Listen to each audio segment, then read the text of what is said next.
So, hello everyone, or I guess so how I am. Given tonight's topic, my name's Alex Code, and I'm the museum manager here at Poco Heritage Museum and Archives. It's my absolute pleasure to introduce you all to Dr. David Robertson, the Chinook man himself, a leading expert on Chinook Jargon, aka Chinuk Wawa, especially as spoken here in British Columbia. Dave, there's one more person joining. Dave got his PhD at the University of Victoria, where he studied, guess what, Chinook Jargon. He's the author of a popular blog, ChinookJargon.com, which is one of the best sources. Oh, more people joining. Which is one of the best sources to learn not only about Chinook Jargon, but also some of the history and culture of the Pacific Northwest.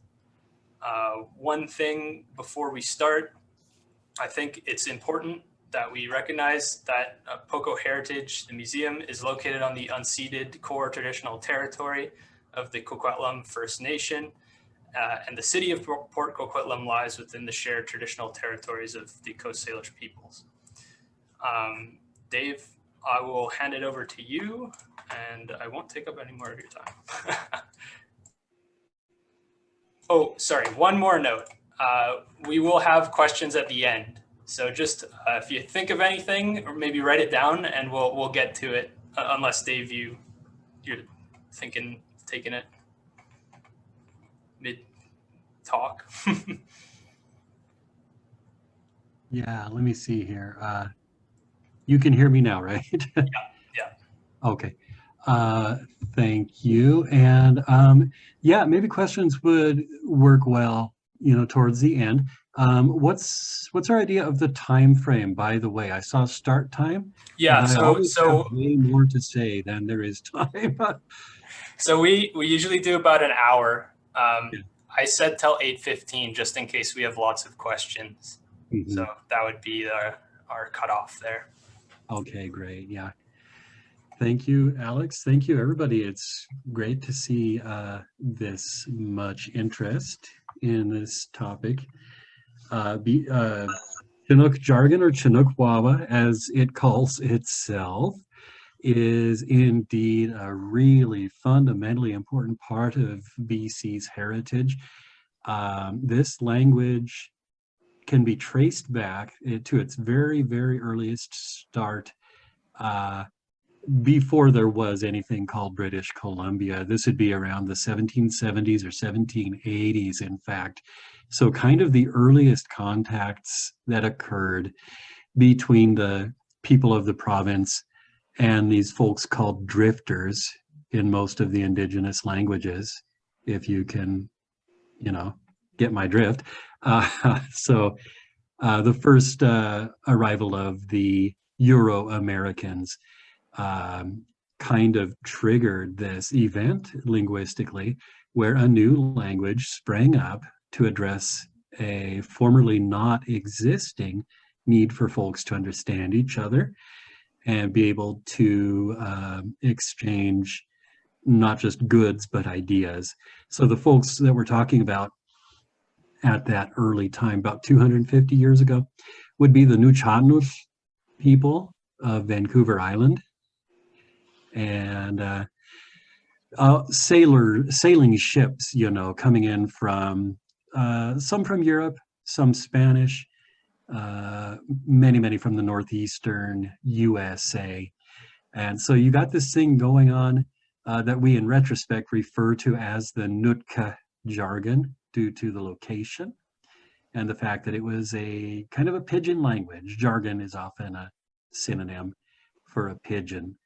Right, so a recently created interethnic language, and that was kind of a blend of the two people's language, so sort of Nuu-chah-nulth words and English words.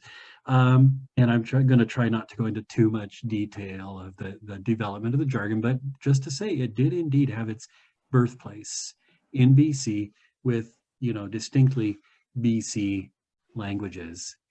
And you're going to see some other stuff here as I've kind of planned out my visual presentation for you, and you'll be able to see hint of the richness of various BC peoples' input into the jargon over the 250 years or so that we can trace it.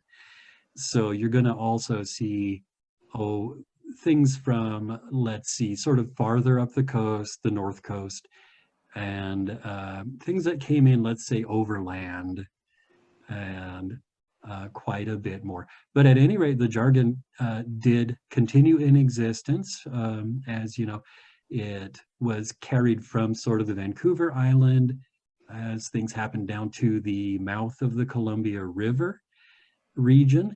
That's where you have your actual tribes called Chinooks and Chehalis, by the way, two sort of closely intermarried neighbor tribes down there, who then contributed just massive amounts of words and made this quite the important language for the fur trade, both maritime and overland. And so that's kind of the mechanism there for the language having spread farther and farther. You know, there was just a mad rush by the Euro-Americans to get as many animal pelts as they could. They were worth practically their weight in gold if you found the right market. And so this language came, you know, to the service of that commerce. But it wouldn't be fair just to say, you know, sort of that characterization, because you had folks who formed households together, alliances, sort of politically, you might say as well, all of which were facilitated by the ever-growing, expanding, and solidifying Chinuk Wawa language. So it really did, just in case any of you have heard rumors that this is not an actual language, that's sort of old folklore, I suppose you'd say. This became quite the extensive language with, you know, highly ramified grammar and, you know, many distinctions in different verb forms, what's appropriate to use to describe what sort of viewpoint on an event, the tense, and so forth. That's kind of where I went with my dissertation, was debunking the idea that this is not a language or that it's some simple language.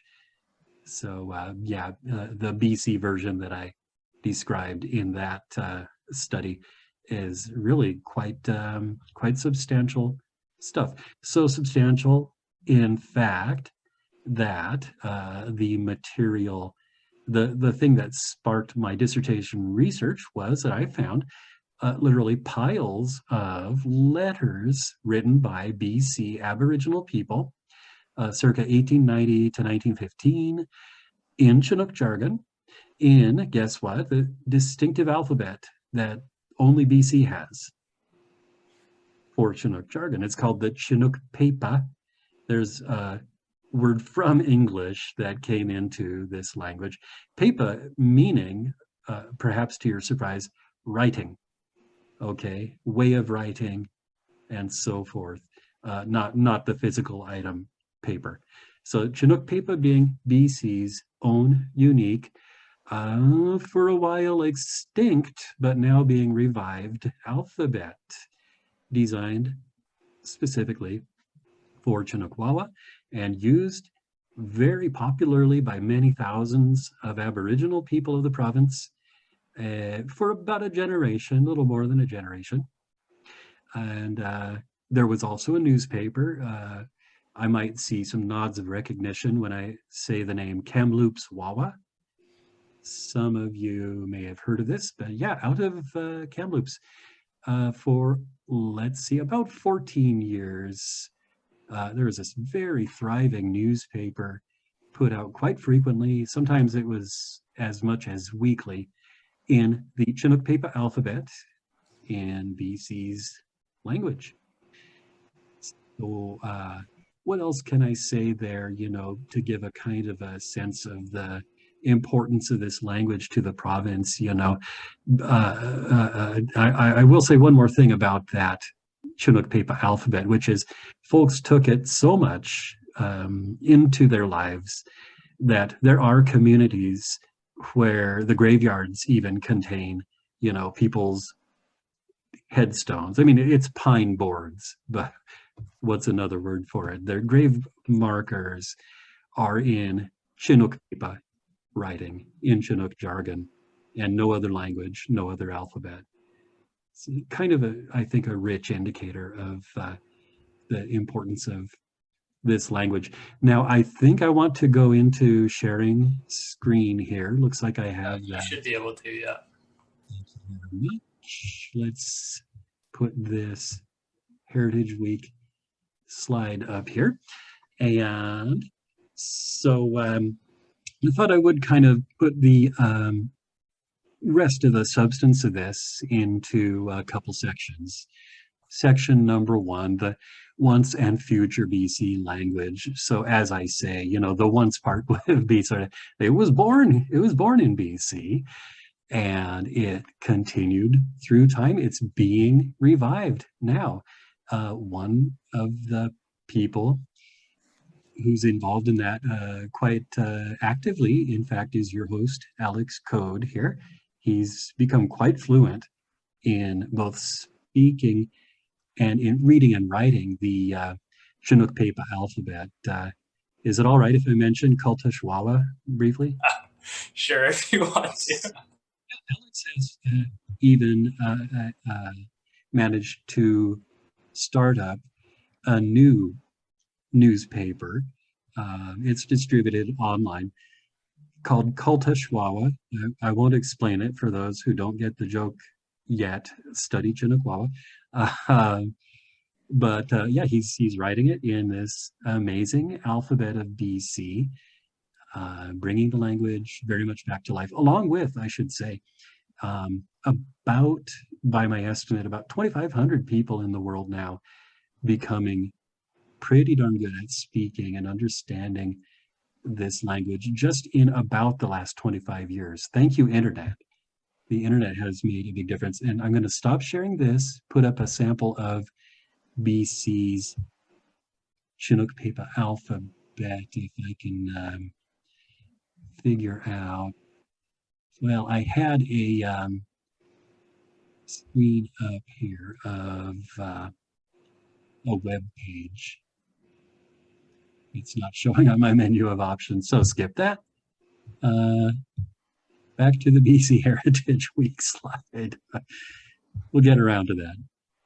It's a cool looking alphabet. It's all geometrical, simple shapes, right? It's semicircles, straight lines, not much else. Pretty hieroglyphic looking stuff. And there are just thousands and thousands of pages of wonderful Chinook jargon preserved in the BC alphabet. Okay, so that's just kind of, the once and future aspect there. And now just to tell you and or warn you, now that you've been introduced to Chinook Wawa as, BC heritage language, I think I can involve you in some community-based research right here tonight in the next few minutes. And despite having just said those words, I think it's going to be fun. So, let's scroll down here to part 2.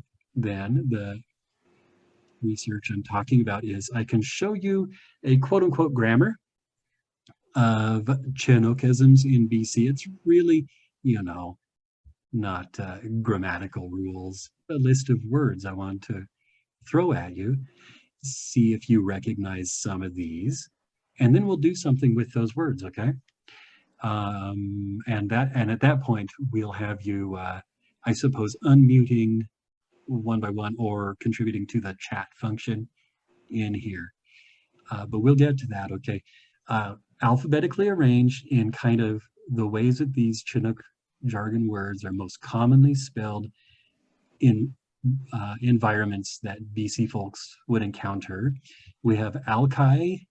I guess that's how we say it. Washingtonians say Alki, but Alki. It's in the future or eventually. Boston means an American, believe it or not.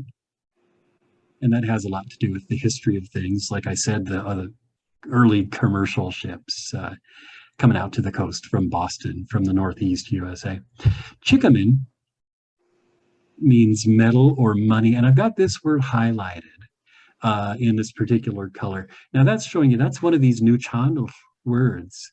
Okay, that's a real BC native word that's an integral part of Chinook jargon. And I'll highlight other words that are distinctly BC words. Chinook here, meaning is pretty obvious. Question, this is part of the community research angle. How do you pronounce this word?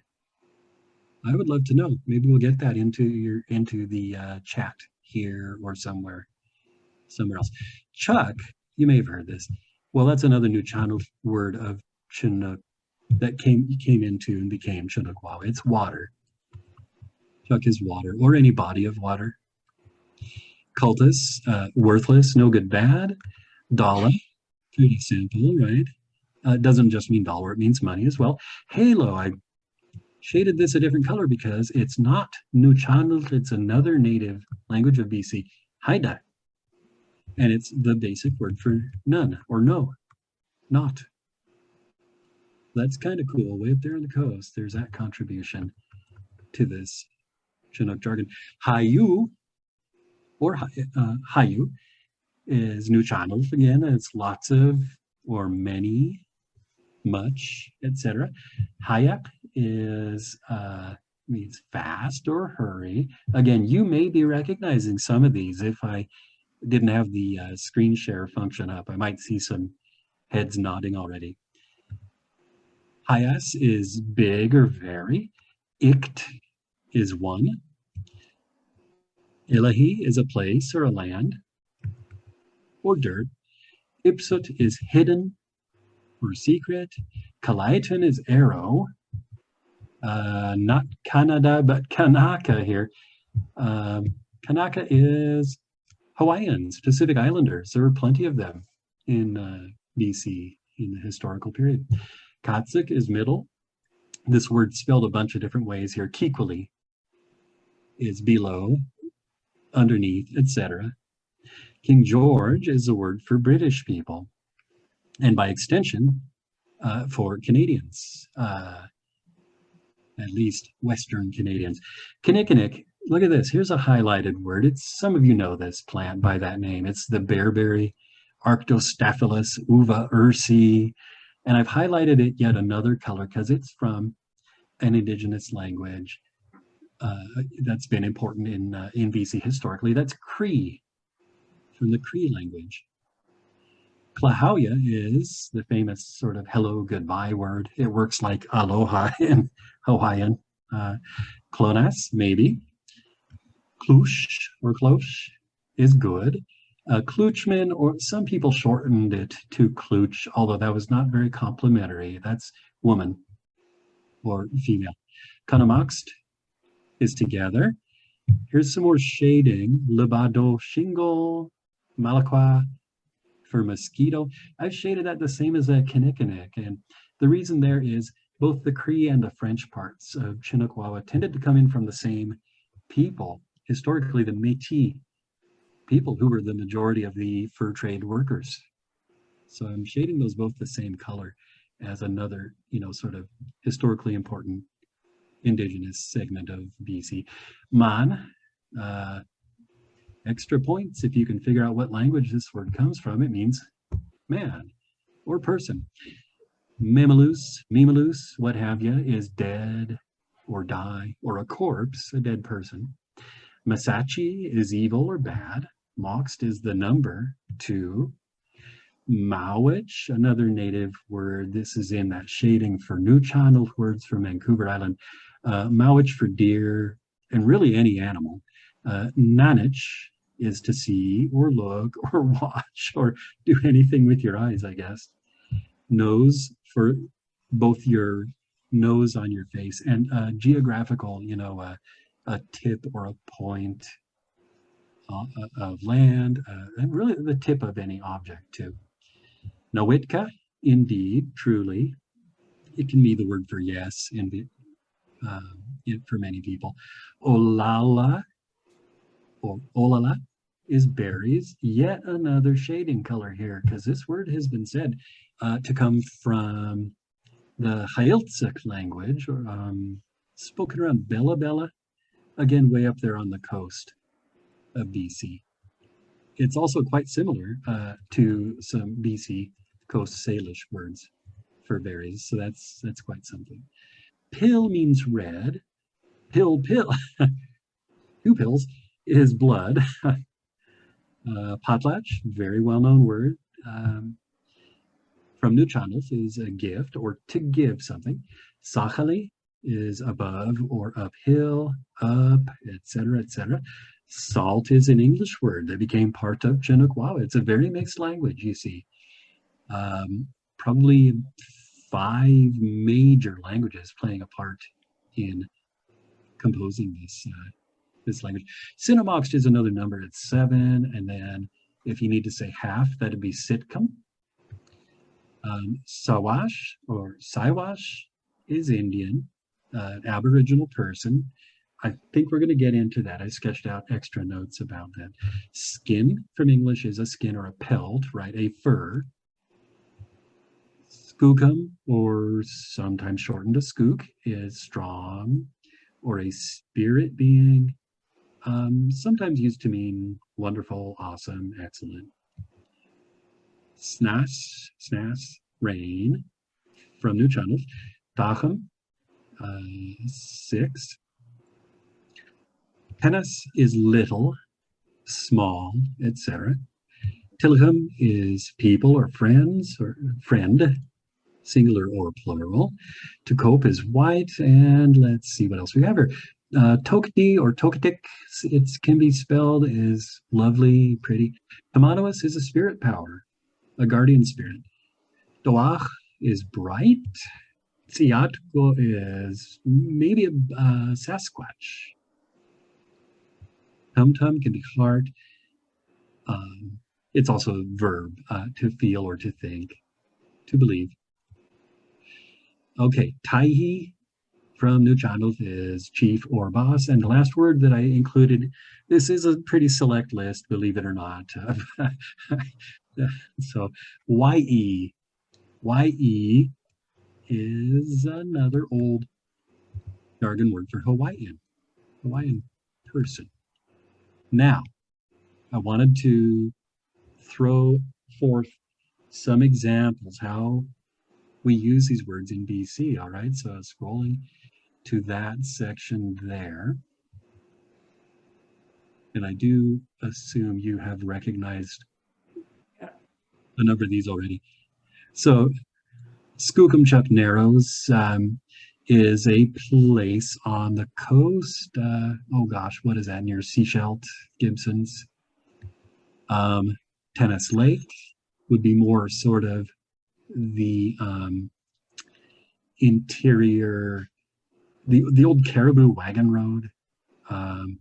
That's not a great reference for modern people, but I mean, maybe sort of Lillooet would be a point of reference, reasonably close to that. Cultus Lake is very well known in the province, important, recreation area.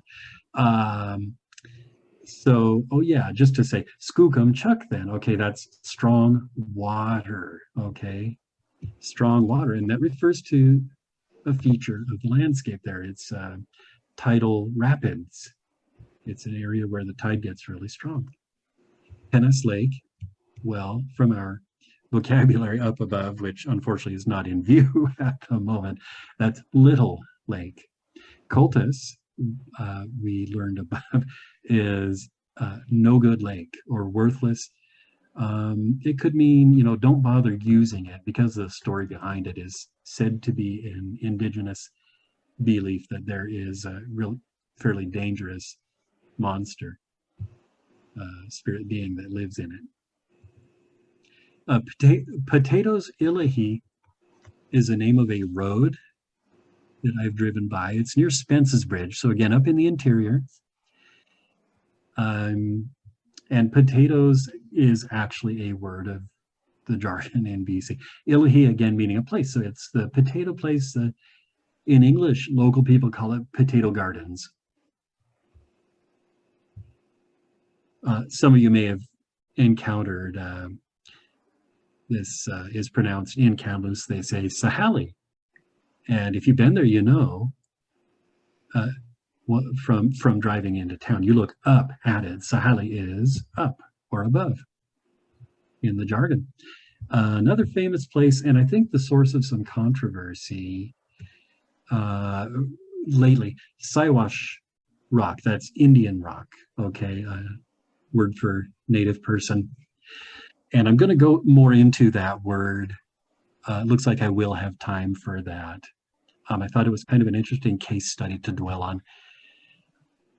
And so then my question, you know, this sort of group research idea, I would bet money that you folks are recognizing other names of places involving some of these jargon words. And again, I hope we'll just throw that open in a little bit here. So that was names that are on a map. Well, there's also people with jargon names who are alive today. There are businesses and organizations with those names. Also plants. This word right here, sopalali. Has anybody ever heard of the sopalali? Also known as, well, 100 different things. Foamberry, soapberry, Indian ice cream, and so forth. And this is completely Chinuk Wawa word. It's soap, meaning soap, because you whip it up and it's frothy. And olale, the word for berry. Altogether, one of the common names for this plant in the province is sopalali, the soap berry. A guy who I met once in Victoria had this name. It means bright or light. And well, he pronounces it Toa. Toa. His parents gave that to him, and they say it that way. In jargon, it'd be something more like Toach.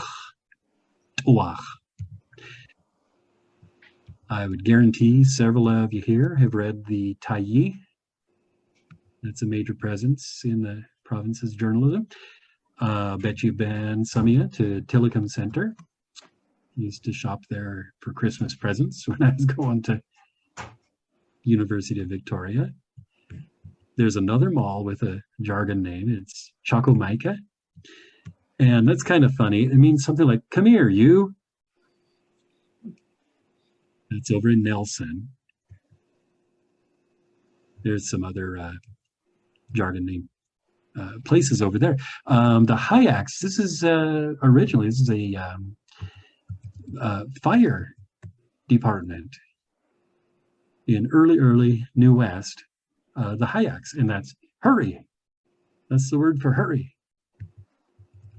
Right now, you can go, if you're in Kelowna, you can go to a cafe, and with your coffee, you can get some nice bannock.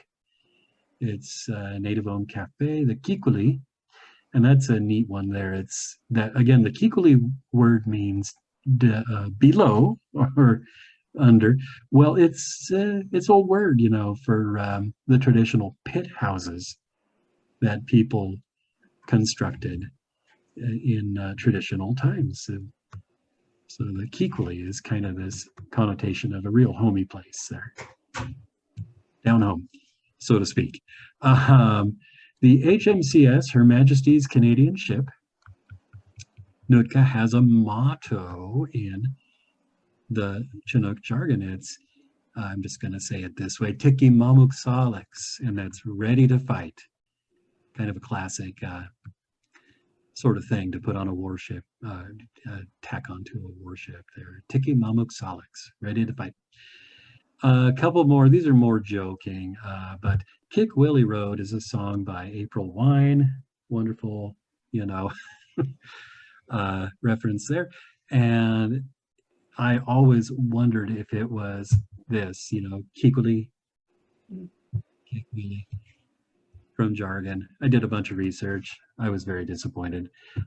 Same with Boston Pizza. Bummer, it's not a Chinook name, but again, Boston in jargon means Americans, and you actually find it on the map and so forth in the province because there were so many Americans coming in the earliest uh, days, not the earliest exactly, but kind of the gold rush era. Again, you may have references that are kind of coming to life. Things, places, people, and whatnot that you have encountered that involve Chinook jargon words. I'm going to scroll back up there a little bit and check our sort of time frame here. I'll stop sharing though, if that makes sense. And so I thought I would do, probably about 5 minutes more worth of focusing on one jargon word and kind of illustrating how incredibly much it pops up in a BC environment. The word Siwash, and that's the generic word, normal word for Native people, typically translated as Indians in English.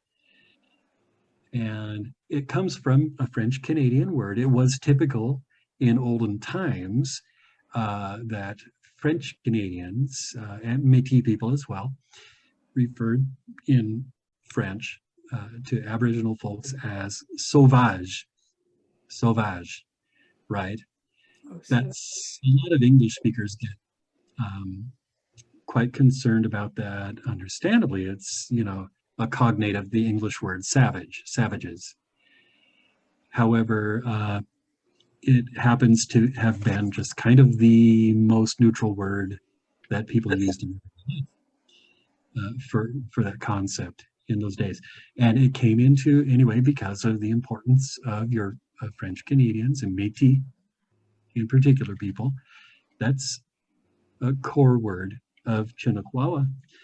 Well, it does show up quite a lot in the province. I thought one really neat indicator for you how ubiquitous the word could be said to have been is it shows up in BC Japanese. And so there's this word saibashi that has been documented, saibashi, for, again, Native people in BC Japanese. It's expressed by a loan from Chinook Jargon. Likewise, I have found in earlier days, many of the immigrants of Chinese origin in BC spoke what was, considered Chinese Pidgin English. And in their speech, the word for Native people appears to have been Siwashi. In fact, I was working with a Chinese Canadian filmmaker last year, and she said, "Oh gosh, my uncle used to he used to call us naughty kids Siwashi." So in the language, just an indicator there, right? The jargon exerted, kind of that influence, made that kind of imprint, on many languages of BC. Also on the indigenous languages, there are many, many words borrowed from the jargon into the province's indigenous languages, many hundreds of words. Many words from jargon came into BC English speech. The word Siwash that I'm talking about for Indians was very, very well known for decades. It did, unfortunately, given the kind of dynamics of intercultural relations, became a kind of insulting word, Siwash, kind of pejorative. And so I would say use with care, but historically documented, we have all these expressions. So we have stick Siwash. That's some Native people who I know call it stick Indians. And that, again, might be understood as sort of Bigfoot, Sasquatch. Stick being jargon for the sticks, the forest. So forest Indians, stick Siwash. This idea of maybe kind of supernatural or dangerous folks. A definitely handle with care, but genuine BC jargon adjective is Siwashed, to be Siwashed, And that's sort of to be 86'd from a bar, to be ejected or banned from a place. Siwash potatoes, some of these are straight up old expressions within the jargon, though, in the province. And one of them is Siwash potatoes. As I told you, potatoes, believe it or not, is a Chinook word in the province. Siwash potatoes is the jargon word for the spring beauty plant, right? And this is a native species that folks would dig up the roots of for food. Similarly, Siwash berry, one of the most important berries that folks harvest, or pick casually when you're at a place like Blue River, BC, where I've been, tons and tons of Saskatoons, Siwash berries or Siwash olalis. So it's this idea, again, that's Indian berries. There's another verb from this jargon word to Siwash or to Siwash it is kind of to rough it, to go camping with minimal equipment, maybe sleep out under the open air and so on. So that's when you're Siwashing it. And from the idea that I suppose the image being you're camping out like native people, kind of traditionally. Another semi-radioactive word, actually, fair warning, in BC is Siwash rigged. To Siwash rig something or to Siwash something can mean how would you convey it? Something that you just kind of threw together, something that you just approximated a way to do. I'll leave it at that. I've got my visual aid right here. Let me don this. Okay, on my head and here. There you go. Siwash sweater. Anybody know that? Yeah, Cowichan sweaters from the island. Siwash sweaters. That's old BC expression. The native tribes of the coast were typically called Saltchuk Siwashes. That was a very frequent expression, as opposed to the interior people. Saltchuk or saltwater, you see, Indians. So Saltchuk Siwash or saltwater Siwash. There was a few species of birds that have names in the province using this word, Indian this, Indian that, Siwash. So the Siwash duck is apparently the surf scoter, the long-tailed duck. And it's not only called the Siwash duck, it's also apparently known as the Klahowya. So that's the greeting in jargon, Klahowya. Well, I Googled the bird call. You find it on the Cornell University Lab series of videos. The video of this bird actually does kind of sound like somebody saying, Klahowya, yeah. And there's also a Siwash goose, which I guess is the Western grebe. Again, it's this idea. You have the Indian goose, right? There's domesticated geese, and you got your so-called Indian goose, Siwash goose.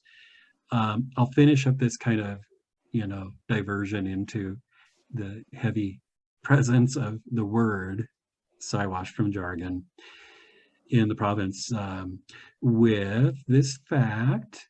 UBC sports games used to feature people cheering in Chinuk Wawa.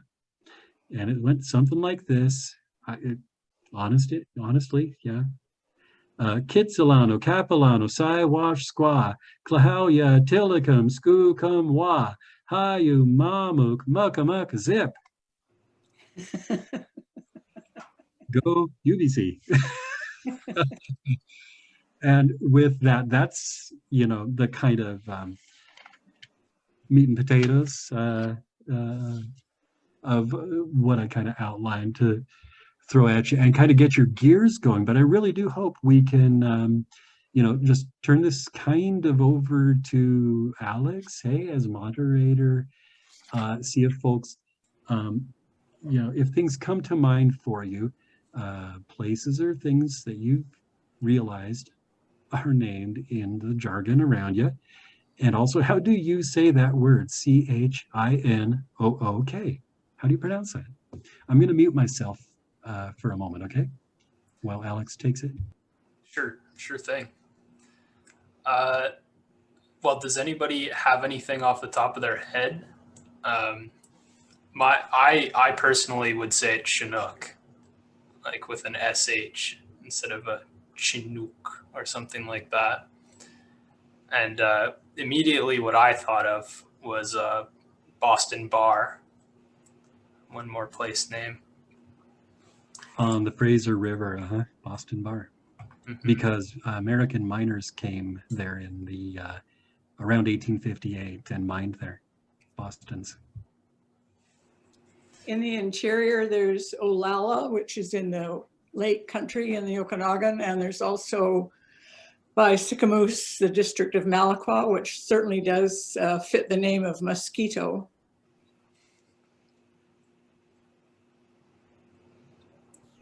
Looks like there's lots of SHs.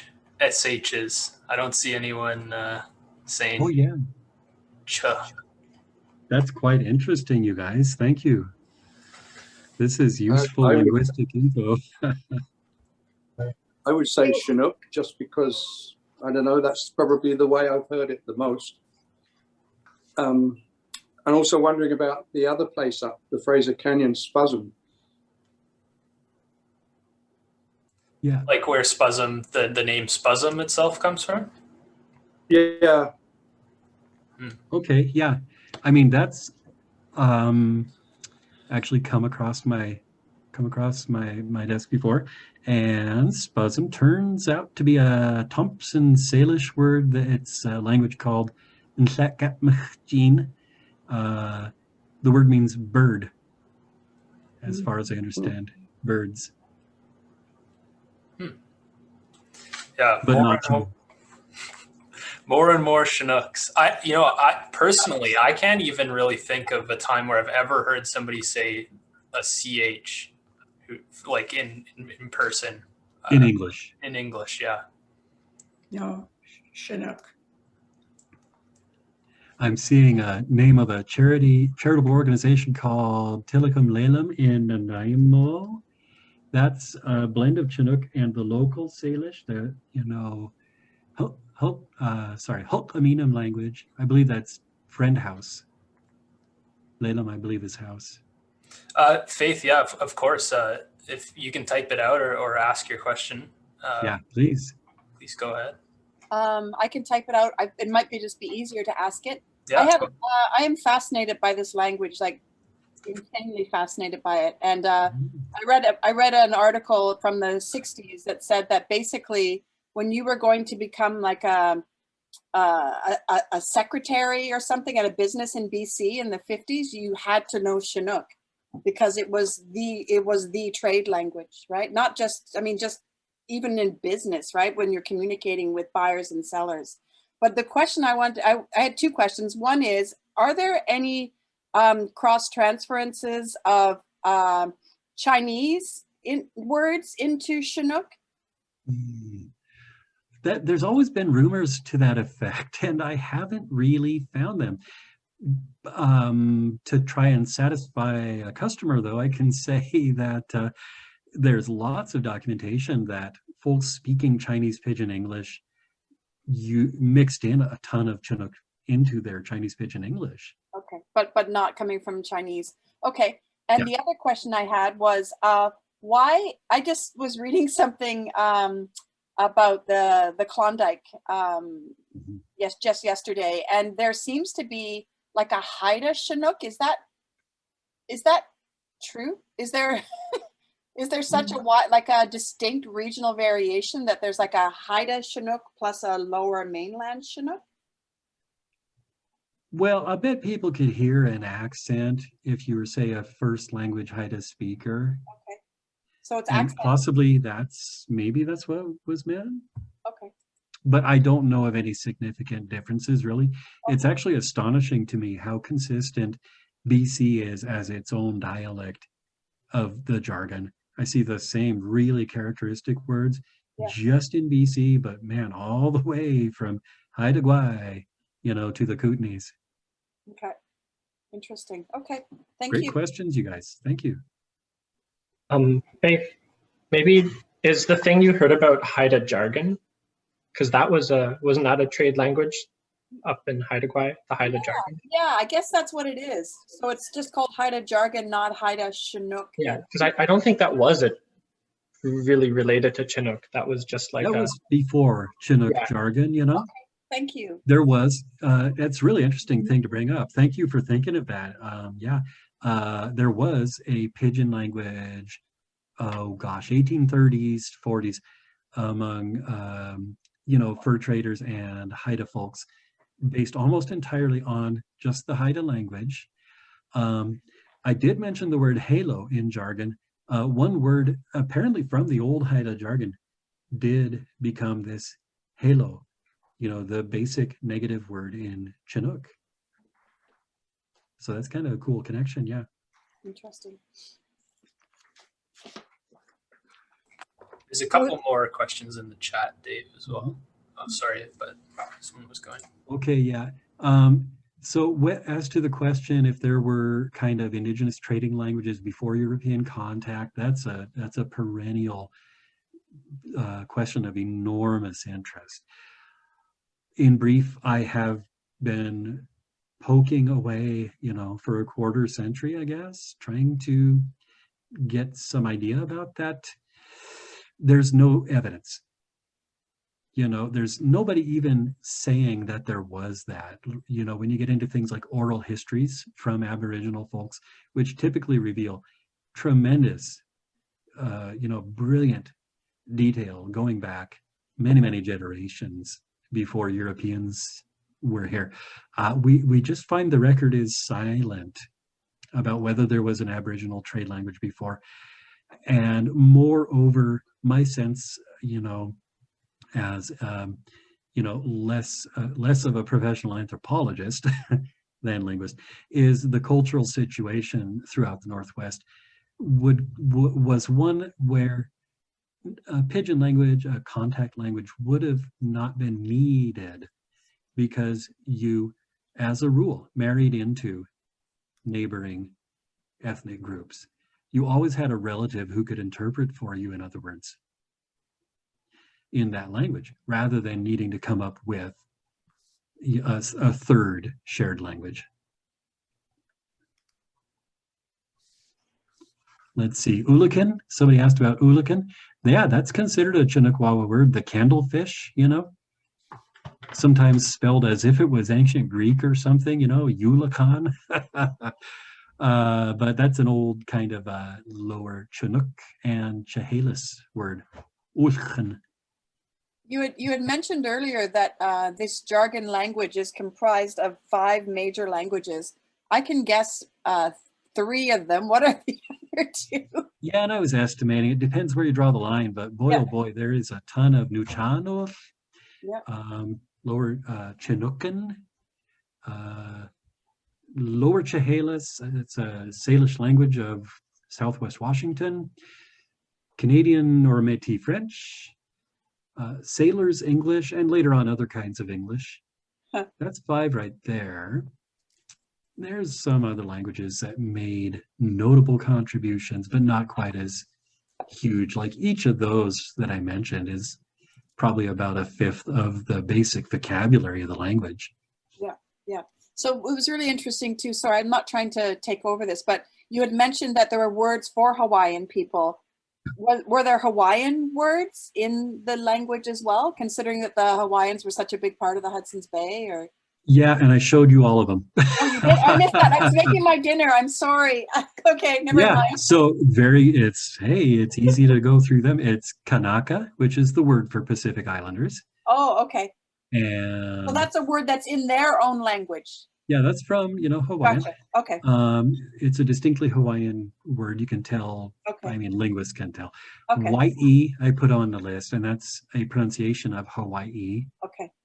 You know, from their language. Okay.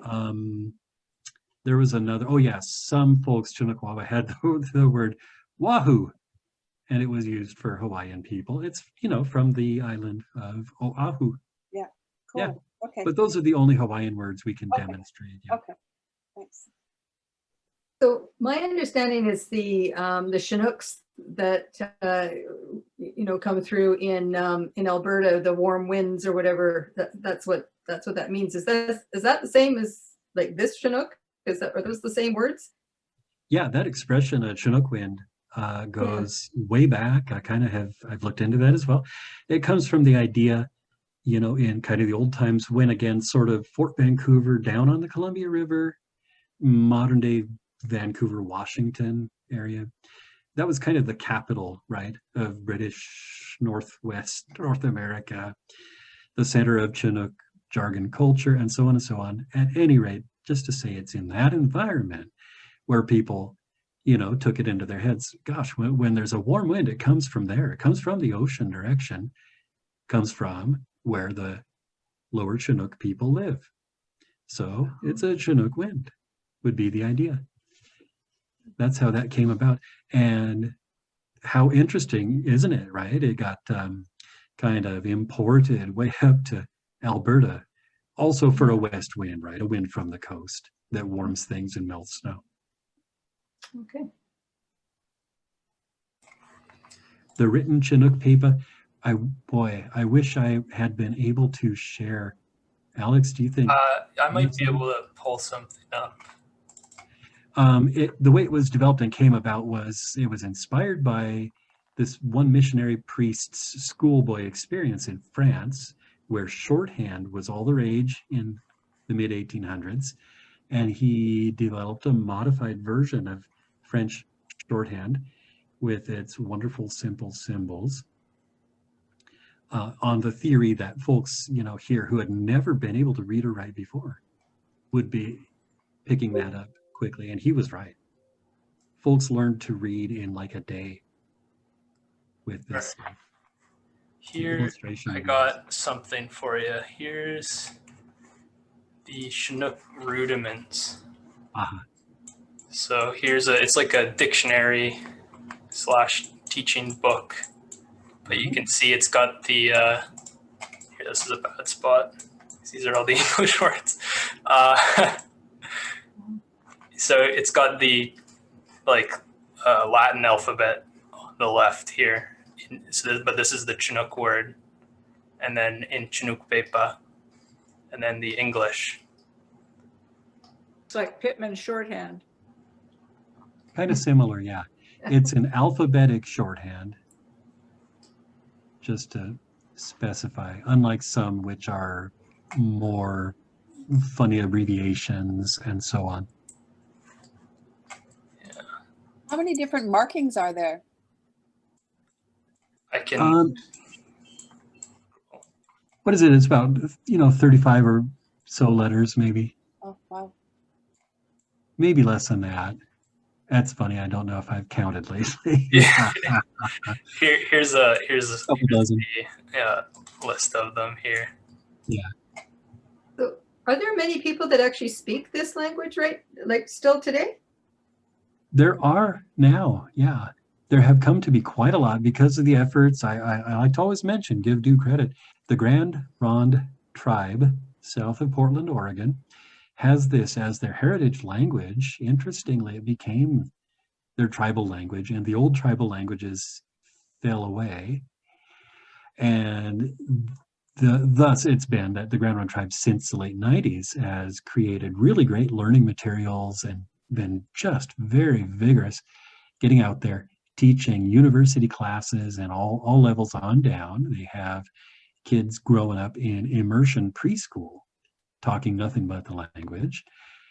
And they've been very generous. They've made their classes available for free and so forth. There are, I really think a solid estimate is about 2,500 people now talking Chinuk Wawa, whereas when I got into it 25 years ago, boy, we were lucky if there were 25 people who could understand a sentence of the language. So did you learn from those 25 people, or? I learned largely from the Grand Ronde folks. I learned how to speak the language from them, get the really good, accurate pronunciation, that's been handed down right through the generations with them, as opposed to all the fairly inadequate written materials that are out there where, just if not inadequate, you have to sort of guess when you go from a written source. Yeah. Yeah. Taiyi does mean a chief or boss. It might be a name for a kind of rowboat or fishing vessel there, someone's asking, but I don't know. Just to be honest, I don't know. The French priest, it's being mentioned here, who was involved with introducing that BC alphabet. Yeah, his name was Father Jean-Marie Raphael Lejeune from Brittany. He was a language demon. That's a bad thing to call a priest, but he was a heck of a polyglot and very, you know, invested in providing a literacy and getting people knowing about this language. Let's see here, Dave. Can you talk a bit about the grammaticalization in Kamloops, Chinuk Wawa? Okay, the question is fundamentally, how complex is BC jargon compared with this heritage, you know, tribal and family language down in Grand Rod, Oregon? In my dissertation, I showed unexpectedly the BC version is in many ways more complex and more expressive than the old heritage Oregon version. And I have a few ideas about why that became so, but saying almost anything more would be way too nerdy for this, this setting. Please, someone's. But okay, a few more words only. BC Chinook Jargon, look at my dissertation, it's free online. Has more prefixes, suffixes, and so forth, right? So it has more grammar than the Oregon version has, which is quite surprising because the Oregon one, again, is the version that folks actually grew up speaking as their first language, which virtually never happened in BC. A couple people did. There's some folks from Spuzum, you know, since that was mentioned, it comes to my mind. There's a few people at Spuzum around the turn of the century who did grow up talking Chinuk Wawa as a first language. Arthur Urquhart and Annie York. You can find just a really engaging book about Annie York's life that'll tell you some of that. By Andrea Laforêt, by the way. I have just a really quick question about a place name. On Gabriola, Silva Bay on Gabriola Island, BC, has this name sometimes given for it, Kalaitmanup or Kalaitmanup. And then in the Gabriola Museum, they say it comes from Chinook Jargon. And I can't tell what it's supposed to be. Me either. Like it kind of looks like it has Kluchman in there somewhere, but I've just that should be Coast Salish territory. Yeah, I mean all the other place names on that map are in Hulkaminam. Yeah, but then this one is this. That would be my guess. Hulkaminam or Sanchathan. You know, the so-called Cowichan or Saanich. Like neither of those have like just like a plain K, really. You know, like I guess it could be a Q. Yeah. That's a really sharp point there. There are very few Ks in Salish languages. So it's probably more of what a linguist would call a Q sound, sort of cluck, cluck, cluck in the back of your mouth. Okay. I was just wondering if you knew. Yeah, that's a great question, but it also just plain looks like a Salish word. I also work on Salish languages professionally, and it looks like probably solid Salish. I just don't know. Like the unup could be the lexical suffix for ground, kind of. That kind of thing, exactly. Ground or the bottom end of something. Yeah. All right, cool. Thank you. Somebody's asking about free online classes from CascadiaUnderground.org, and I do not know whether that's a good learning site. I don't know who's giving them. But boy, if you are looking for free classes, check out Grand Ronde Tribes. And a French word, right? Grand Ronde. And gosh, what else? Lane Community College, LANE. which partners with the Grand Run Tribal Language Program. Those are a couple of really great places, really great teachers. Can't recommend them strongly enough. And everything you learn that way will be top-notch, solid, straight, as they say, straight Chinuk Wawa, which you will then be able to use to understand all BC Chinuk Wawa. And maybe you'll learn to read and write this Chinook Pipa, BC's alphabet. There's a lot of stuff to read in it, and it's vivid. Lots of stuff about murder and robbery and evil white people in the old Kamloops Wawa newspaper. Just saying. Yeah, cultist to cult man. Cultist to cope man, cultist Boston man in particular. The no good white people. This is a quotation from that paper. And yeah, let's see, is there a relationship between the language and complexity of the arts, such as carving? I don't know. I can't tell you. You know, I'm not that much of an anthropologist, and honestly, I'm not sure that any arts were in particular affiliated with this language. I would think more with sort of people's traditional tribal languages. Chinook Rudiments is a 1924 book available online for free by the aforementioned Father Lejeune. Lejeune, as they said at Kamloops. That was the Chinook Jargon pronunciation of his name, Lejeune. Let's see, and just hoping to make sure I don't miss anybody's questions. Lou? Hey, just to explain, by the way, the thing about how you pronounce CHINOOK, it's never been investigated by linguists. Nobody knows about that aspect of BC English dialect. It's good stuff. Thank you for your data on that. Somebody found info on the Whitehall Tyee 14 fishing rowboat. It was like a maybe a trade name of a certain model, originating from Campbell River. That was one thing that I don't know, spurred my interest in Chinook jargon. Was my research for Poco Heritage led me to the Vancouver archives and some old pictures of the shipyards that used to be here, and the ship under construction had a big name painted on it, the War Tyee. This was 1914. Was the War Chief. Yeah.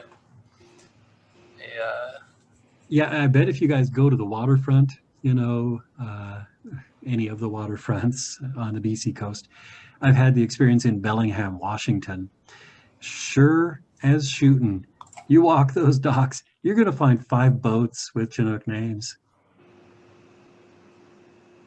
People still do it, yeah. So Can I ask? Yeah. Sorry, just you know, in these days where everything is, you know, you got to be so careful what you say from a political correctness perspective, et cetera, and whatnot. You know, some of these words, like you say, the Siwash word, even the Siwash Rock in you know, at Stanley Park, is they're talking about changing that name, right? Or they were at one point anyway, so I hear. right? Mm-hmm. Yeah, and so I'm just wondering, you know, some of the words, I mean, here I'm aging myself a bit, but that we learned, I remember learning in elementary school, et cetera, like, you know, Indian words or native Indian language words like squaw or papoose, et cetera. I believe, they're considered derogatory now and not to be used. Is that correct? That's my experience. Yeah, right. That word papoose, blew my mind when I found, by researching BC Chinuk Wawa, the word papoose is actually part of the language, though. It's part of the jargon. All it means is a baby within Chinuk Wawa.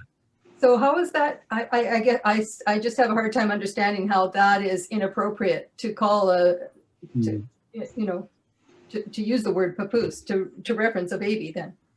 Well, that's beyond my pay grade, other than giving you broad linguist dogma here, that every language uses words in its own way.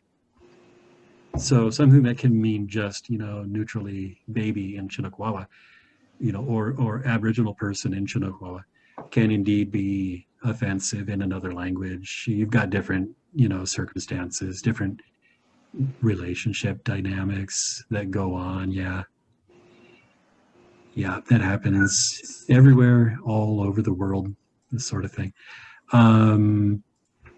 I was going to point out, speaking of that word, the S word, let's say, in the jargon, it's the neutral word, so I'll say it in jargon, sawash. By the way, that's not the name of a tribe.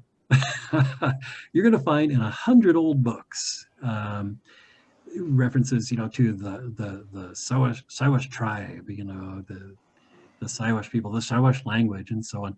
Well, no, there's just no such thing, right? It's just this extremely broad word meaning any Aboriginal person. There's my public service right there, trying to correct the historical record. So many things written in English make that mistake. In fact, that's another illustration for you, the difference between how a word is used in one language and another.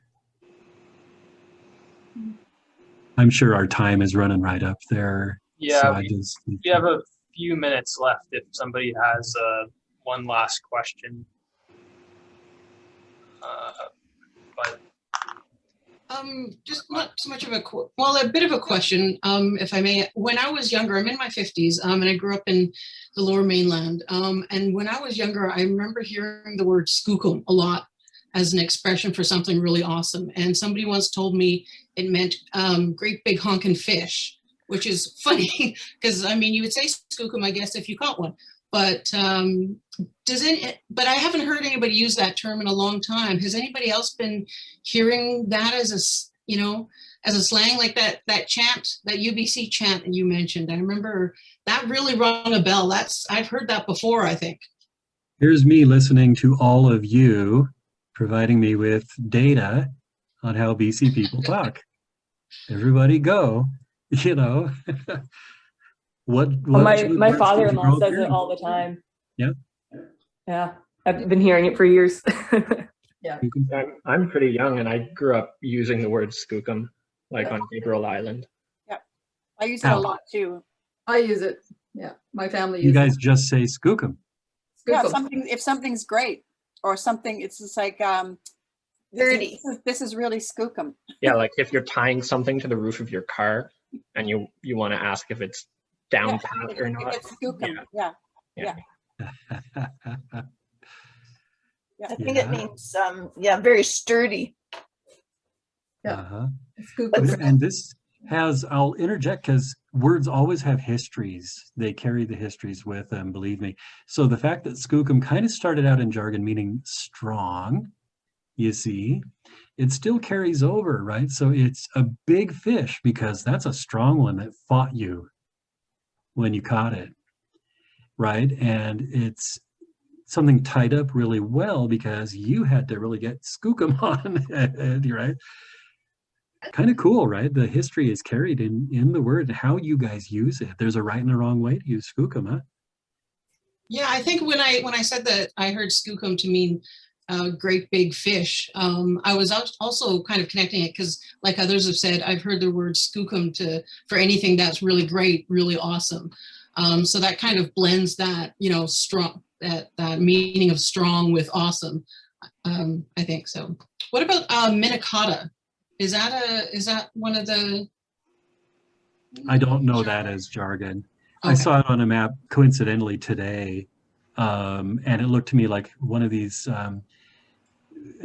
names that were given to like parks and things around 1890, 1900. A lot of places, including America, that were more sort of like from the Song of Hiawatha, the famous poem, Minnehaha.